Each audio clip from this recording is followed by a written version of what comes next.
can just. Yep. This is the benefit of not doing it live. We can do a countdown. We can have a countdown. Start whenever we want. What is this show called again? This show? Memories of DeKalb. Yes. Memories of DeKalb. Mod, as they say. What if I don't have any memories? Ministry of Defense. But I don't have any. Well, Thomas, that might be a different thing worth discussing. I don't have any memories. Now seems like a good time to discuss that. I don't remember what I had for lunch. All right. Yeah, it's very good. All right. Should we do a countdown? Yes. Yes. You know what you're going to say? Nope. Think about it for a second. Yes. You got 5 seconds, right? I got 5, so 5 whole seconds. 5, 4, 3, 2, 1.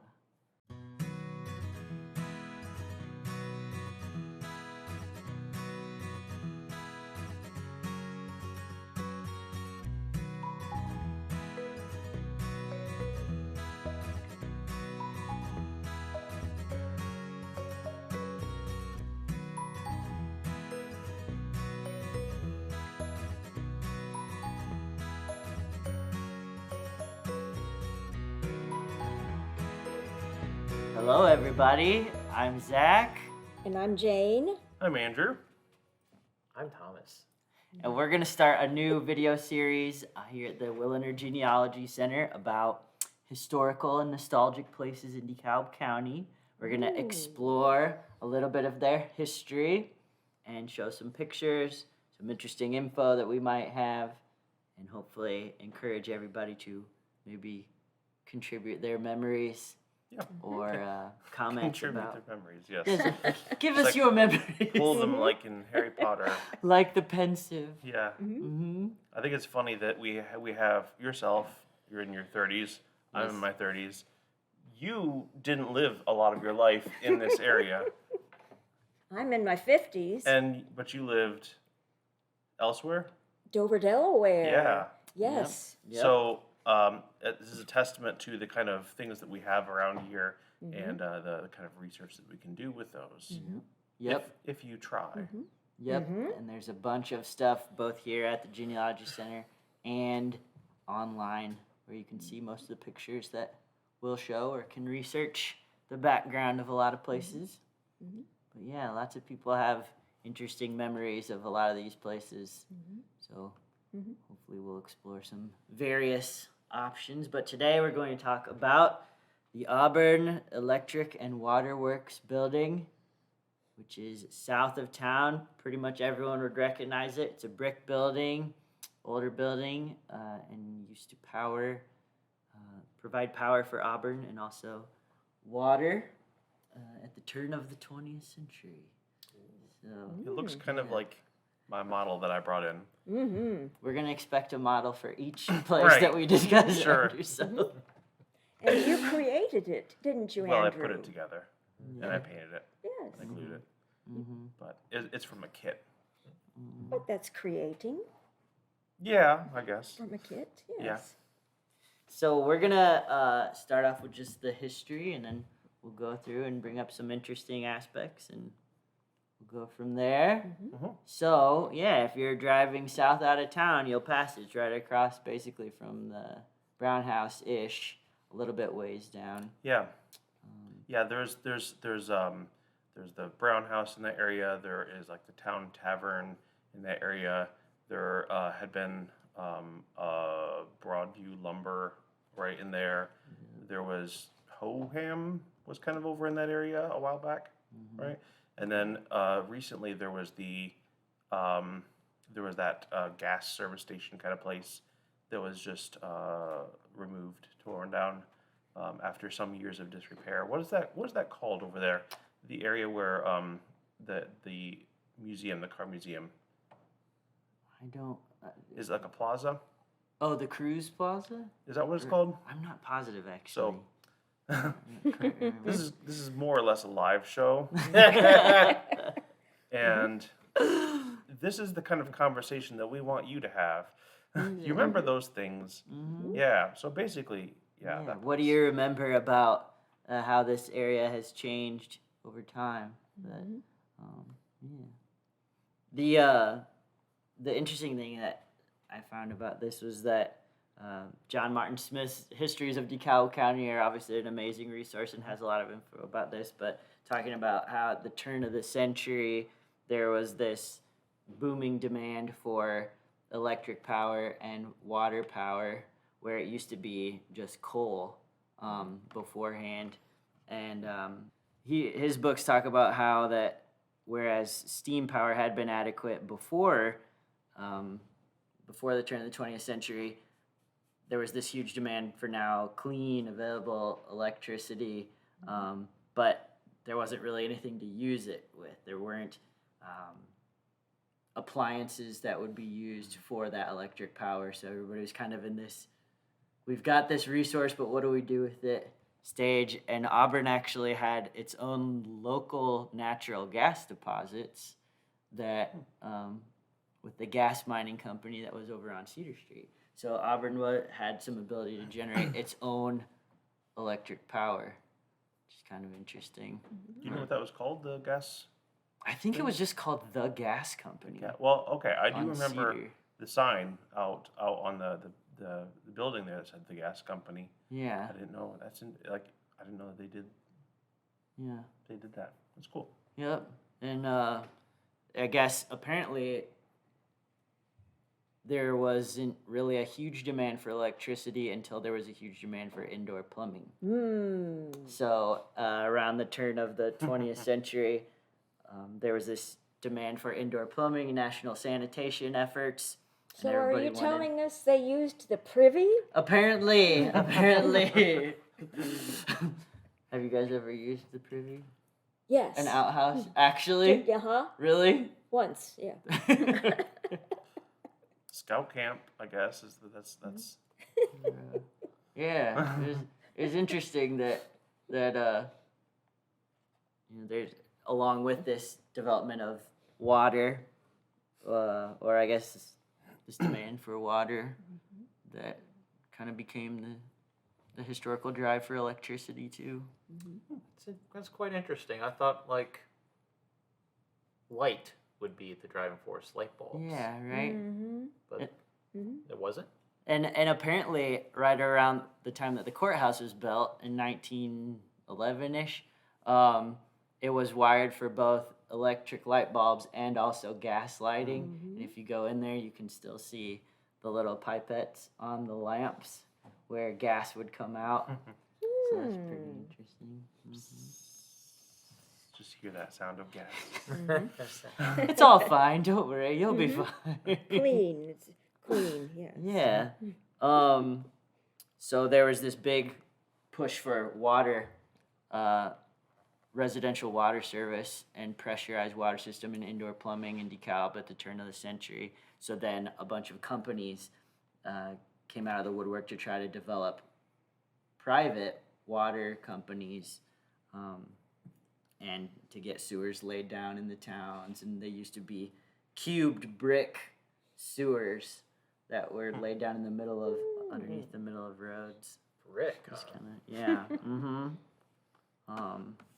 And apparently the steam, some of the steam power and the power used to pressurize the water and pump the water into the towers to make the whole systems work.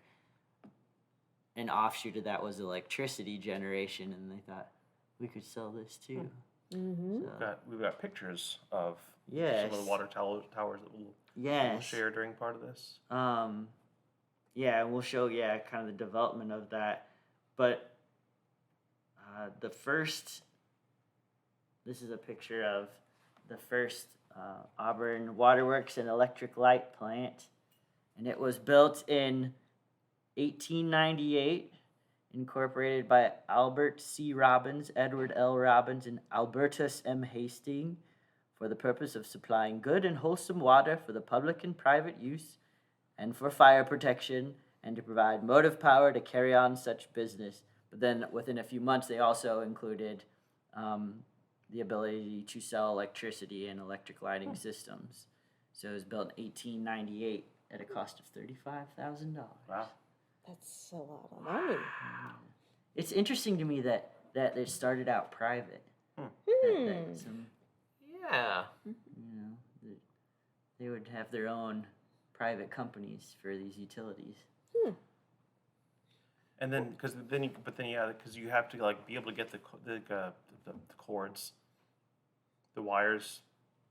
How do you? Yeah, it's like because you can't just bury it unless you have like the city behind you and everything. It's you got to talk Right. to a lot of people to figure out how to excuse me, Mr. Jones, can I run these cords over your house to get to Mr. Or under.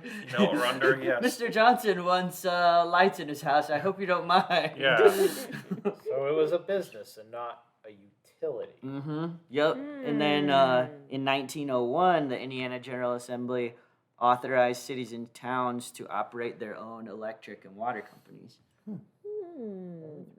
Yep. So right around that time, then the cities and towns kind of acquired most of the private companies to become utilities. Yeah. So, and you guys know about the interurban a little bit. No, tell us. Tell Ah. us about Jane's the interurban. testing me. Do you remember much about this? I don't. I've heard about it. I haven't looked into it a whole lot myself, but I mean, transportation and such, getting from city to city, kind of in this area of the state, because it went past outside of just DeKalb County. It was in other counties too, I believe. Fort Wayne, I Yep. think. Yeah, I got Connected down. Fort Wayne up north to the lakes, I believe. There are lakes in Steuben. Crazy. And just powered with electricity, I think. And then they would also sell the electricity from the lines to adjacent farmers. Right around that time as well. And we have several books about that here in our genealogy center. Yep. It does say most of the areas of DeKalb weren't electrified till the late 30s and 40s, though. But yeah, there's that building stood until about 1936, at which time they built this building. And this is what's there now. Yep, that's probably the recognizable. And there was, Andrew, do you know much about Well, you can see that in the previous photograph as well. You can see. These were coal, I guess, power plants, right? Yep. So I don't know how much it changed hands. We can look it up later, but like at some point there was the Vandalia Railroad that helped bring in coal for the plant, and then there was also like a mill, I think, just south as well that got service from the railroad as well. Speaking of the interurban as well, he was actually on one of the genealogy shows before. Craig Burnt talked about doing some of this with us, and how they might have had like maybe a hopper, give or take, of coal that they went through each day to keep it going and everything, and stuff like that. So and that's how I got interested in this subject, especially as well. Was the railroad part of it, because I got to thinking, how does this work? I mean, like, how do you get, how does dropping off coal someplace and burning it turn into power, and then all the logistics of it. Like, if I'm going to make a model of this and I want to make it seem believable, it's like, how do you do that? Where do they drop off coal? Do they have to scoop it out? Do they have people with shovels? Do they like shove it out of like a box car? You can kind of see that there's the chimney there as well. I don't think that's been there for a while, the chimney. I don't ever remember. I wonder if there's anybody around here who has a memory of when Auburn was generating its own power for the city. That's what's really interesting. That we weren't buying it outsourced from somebody. Do we have a date for when that place stopped operating? I believe it was the late 50s. that they started buying, I think, from Indiana Michigan Power, and it eventually stopped generating its own electricity. Got a picture of it, early I&M power station in Auburn. Where is that? I'm not sure where that one's located, actually. I know there's something right now off of Center Street by the outdoor Yep. theater, Yep. but Yep. that's just the first thing that comes to mind just because I've driven by it a number of times. There's a I know power. there are more, but There's a power station a little bit past Thomas Park. Yeah, there's a couple, but So that building, though, the current standing one there that's not used, that ran for roughly 20 years then? yeah, I'm 30-something, not sure 40-something, exactly when 50-something. they stopped entirely. oh yeah. Somebody else might know that a little better, but It's interesting to see this photograph here because it's got the railroad crossing. It's got the crossbuck on there because the railroad was crossing over is it Wayne at that point or Wayne Street, right in front of the power plant to go down Ensley. and it did say that it was steam power, so And bringing the coal. There are a lot more power lines in that photo too. It looks like it. There was a date on that photograph, wasn't there? This one, Yeah. I could look it up. Probably it doesn't say specifically. Well, we'll list that if we Yeah. find it Right. on the video. And if you know the answer, you can put your comments in the chat, the message section of Facebook. Yep. It looks like so on our online photo archive listed at 1975 is that picture. And then you can't see the Auburn Automobile Company back to the left in that photograph, correct? Because I think the buildings had been torn down by that time. So off to the left. Yeah, you can't see any of the stuff that was back there.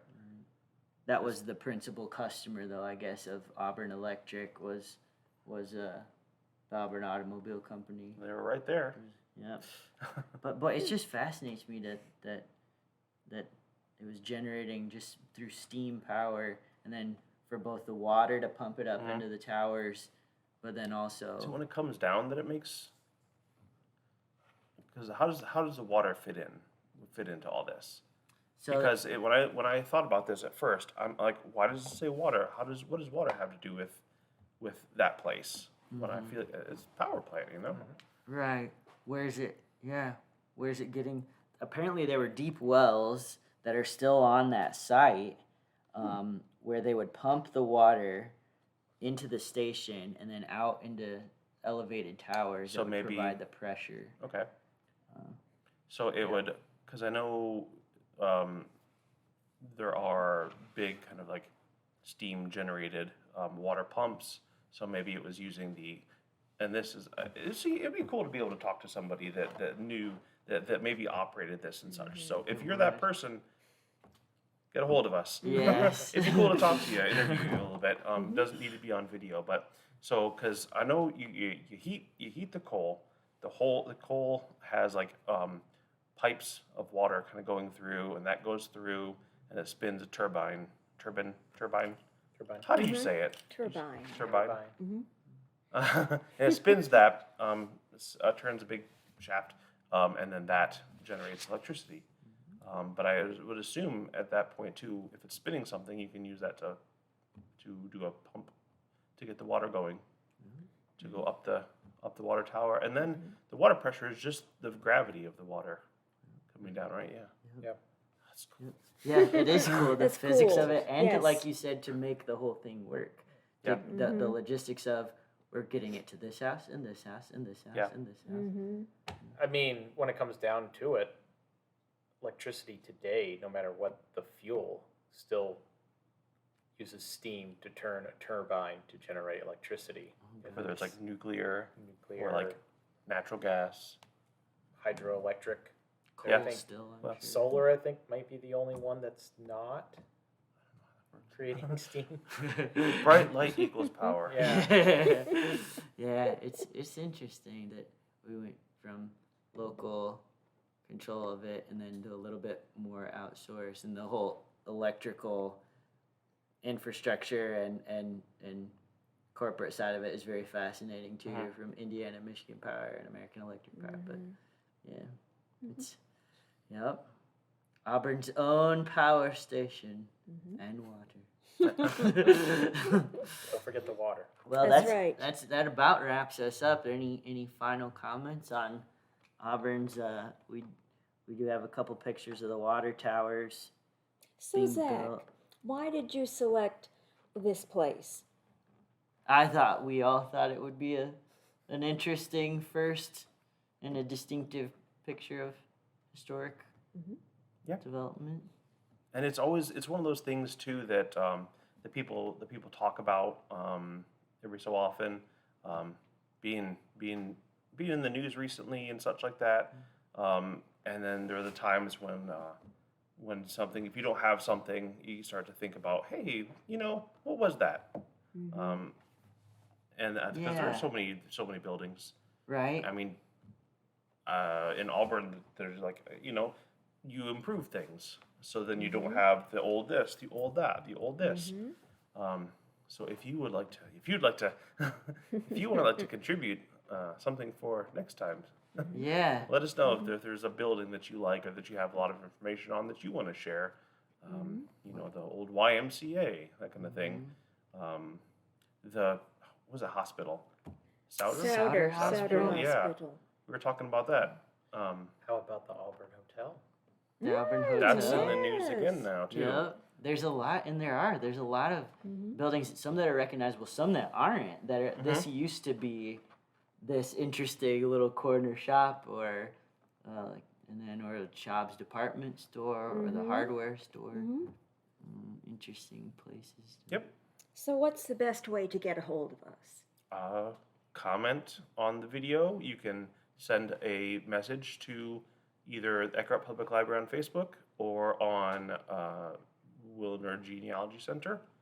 I don't remember if that's the exact Facebook name. info@epl.lib.in.us. Stop in. You can stop in. What are the hours here? So we are currently open 9 to 7, Monday and Tuesday, 9 to 5 on Thursday, 9 to noon on Saturday, and by appointment only on Wednesday and Friday. So yeah, we'd like to kind of get the community's input on their own, nostalgic memories maybe of some of these places, or places you think, what I used to really remember. My mom and dad mentioned the A&P. So yeah, just I remember this. This is a place that I used to go to. It'd be fun to hear people's memories. Yep. Be fun to hear your memories. I mean, the furthest back I can remember is the Ponderosa Steakhouse. Ponderosa Steak. Kelch's Pharmacy. I remember back in 2015. Or the Auburn House of Pancakes, now occupied by a bank. Before that used to be a Kroger. Exactly. It's kind of funny that one of the things that there is a this is the last thing, I promise. There was on Facebook, there was a reel that I commented on. I should not have commented on it because it was Nintendo 64, which was like 6th grade for me. And it was, I was like, I remember going to Toys R Us, and you had to take the little slip of paper off the shelf or wherever it was. It was off the rack, and you had to take it to a whole other part of the store, give them this slip of paper. They would take the paper. They would go down this long hall. They would get the game for you, and they would bring it back. And now the person has keys. They open up the thing, they grab the game for you, and they take it over, and you buy it there. So it's just, and then that has been that was like 6 months ago, and people are still like, oh yeah, man, I remember that. Nostalgia. I mean, even that, unless you buy it off the internet there, like digital. People are going to be like, you had to buy games? You had to go into up. a store? Yeah. Wait, you still go to Amazon or something like that there? Why don't you just buy it off my console or whatever? Yeah. Yeah. Download them. The smells of store. I have like a whole box full of video games, cartridges. Yep. $10. Used to be a lot of money. Well, thank you for tuning in. We're gonna continue this series as long as it seems interesting. And again, if you have thoughts or comments or want to contribute your own memories, let us know. Or you have ideas Yeah. Yeah. of places that we should research and talk about. Let us know so we can share your memories of DeKalb. Bye bye.